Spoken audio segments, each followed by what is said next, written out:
ꯂꯩꯕꯤ ꯅꯨꯄꯤ ꯑꯃꯅ ꯑꯦꯝꯗꯤ ꯖꯍꯤꯔ ꯈꯥꯟ ꯑꯃꯗꯤ ꯑꯦꯝꯗꯤ ꯐꯔꯤꯠ ꯑꯅꯤ ꯑꯦꯝꯗꯤ ꯖꯍꯤꯔ ꯈꯥꯟꯒꯤ ꯅꯨꯄꯤ ꯃꯤꯁꯇꯔ ꯔꯦꯖꯤꯌꯥꯒ ꯃꯔꯤ ꯂꯩꯅꯅ ꯃꯌꯨꯝꯗꯒꯤ ꯀꯧꯗꯨꯅ ꯆꯠꯈꯤ꯫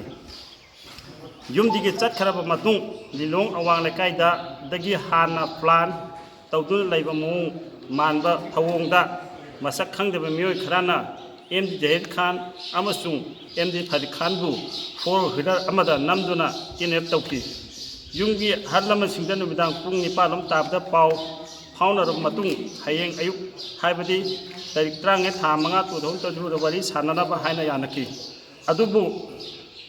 ꯑꯊꯦꯡꯕ ꯍꯥꯏꯕꯗꯤ ꯑꯍꯤꯡ ꯄꯨꯡ 3 ꯇꯥꯕꯗ ꯗꯤꯁꯇ꯭ꯔꯤꯛ ꯍꯣꯁꯄꯤꯇꯥꯜ ꯊꯧꯕꯥꯜꯗ ꯑꯦꯝꯗꯤ ꯖꯍꯤꯔ ꯈꯥꯟ ꯁꯤꯔꯦ ꯑꯃꯗꯤ ꯑꯦꯝꯗꯤ ꯐꯔꯤꯠ ꯈꯥꯟꯅ ꯇꯝꯊꯤꯅ ꯁꯣꯛꯂꯦ ꯍꯥꯏꯕꯒꯤ ꯄꯥꯎ ꯇꯥꯈꯤ꯫ ꯍꯥꯏꯔꯤꯕ ꯊꯧꯗꯣꯛ ꯑꯁꯤꯗ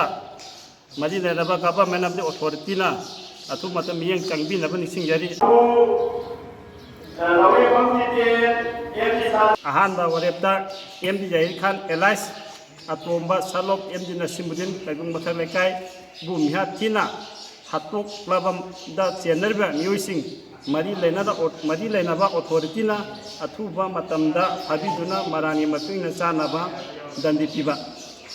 ꯂꯩꯈꯤꯗ꯭ꯔꯕ ꯑꯦꯝꯗꯤ ꯖꯍꯤꯔ ꯈꯥꯟ ꯑꯦꯂꯥꯏꯁ ꯑꯇꯣꯝꯕꯒ ꯆꯠꯃꯤꯟꯅꯔꯤꯕ ꯑꯦꯝꯗꯤ ꯐꯔꯤꯠ ꯑꯦꯂꯥꯏꯁ ꯕꯣꯏꯆꯥ ꯁꯂꯣꯞ ꯑꯦꯝꯗꯤ ꯍꯥꯐꯤꯖꯨꯗꯤꯟ ꯀꯩꯕꯨꯡ ꯃꯊꯛ ꯂꯩꯀꯥꯏꯕꯨ ꯃꯤꯑꯣꯏꯕꯒꯤ ꯃꯤꯅꯨꯡꯁꯤ ꯌꯥꯎꯗꯅ ꯁꯤꯔꯁꯅꯨ ꯍꯥꯏꯕꯒꯤ ꯃꯇꯥꯒꯨꯝ ꯇꯝꯊꯤꯅ ꯐꯨꯔꯒ ꯍꯨꯟꯗꯣꯛꯂꯝꯕ ꯍꯧꯖꯤꯛꯅ ꯔꯥꯖꯃꯤꯁꯇ꯭ꯔꯤꯗ ꯂꯥꯏꯀꯠꯅꯗꯨꯅ ꯂꯩꯔꯤꯕ ꯑꯁꯤꯕꯨ ꯑꯊꯨꯕꯗ ꯂꯥꯏꯌꯦꯡꯕꯤꯌꯨ ꯍꯥꯏꯗꯨꯅ ꯃꯔꯤ ꯂꯩꯅꯕ ꯑꯣꯊꯣꯔꯤꯇꯤꯗ ꯋꯥꯀꯠꯄ꯫ ꯑꯍꯨꯝꯁꯨꯕ, ꯃꯊꯛꯇ ꯄꯜꯂꯤꯕ ꯋꯥꯔꯦꯞꯁꯤꯡ ꯑꯁꯤ ꯄꯨꯡ 94 ꯐꯥꯎꯒꯤ ꯃꯅꯨꯡꯗ ꯊꯕꯛ ꯑꯣꯏꯅ ꯄꯥꯡꯊꯣꯛꯇꯕ ꯑꯣꯏꯔꯕꯗꯤ ꯃꯅꯤꯄꯨꯔꯗ ꯂꯩꯔꯤꯕ CSOꯁꯤꯡ ꯑꯃꯁꯨꯡ ꯃꯩꯔꯥ ꯄꯥꯏꯕꯤꯁꯤꯡ ꯀ꯭ꯂꯕ ꯑꯣꯔꯒꯅꯥꯏꯖꯦꯁꯟꯁꯤꯡꯒꯤ ꯑꯄꯨꯟꯕ ꯈꯨꯠꯁꯟꯅꯔꯒ ꯑꯀꯟꯕ ꯈꯣꯡꯖꯪ ꯆꯪꯁꯤꯟꯕ ꯍꯥꯏꯅ ꯑꯃꯗꯤ ꯑꯁꯤꯕ ꯍꯛꯆꯥꯡ ꯂꯧꯗꯕ ꯍꯥꯏꯅ ꯌꯥꯅꯔꯦ꯫